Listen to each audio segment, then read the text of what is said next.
So, you know the whole tariffs that went into effect yesterday? Yesterday. And Monday, Trump got up and said, no wiggle room. There is no wiggle room available whatsoever.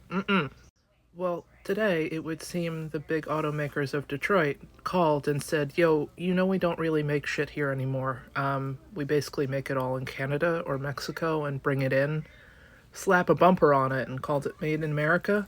You're fucking with our entire business model, and, well, that won't be good for us, or you, frankly. So Trump is now busy announcing that there will be a 1 month exception for auto manufacturers from the tariffs between Mexico, Canada, and the US. Because that extra 28 days is really just going to solve all the problems. It's the waffling. Like, RFK had vaccines and measles as, like, the number one priority. Well, measles wasn't a thing.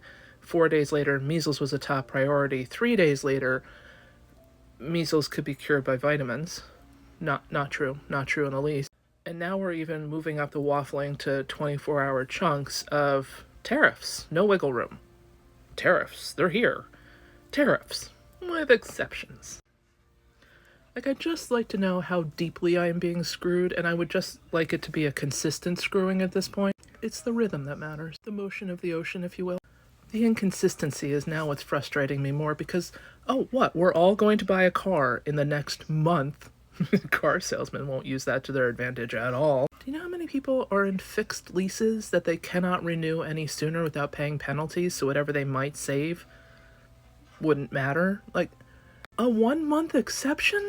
Do you think Canada and Mexico just have like a 10-year supply of car parts waiting on both sides of the border, and they're like, well, I guess we could just ship them to you all now? Like,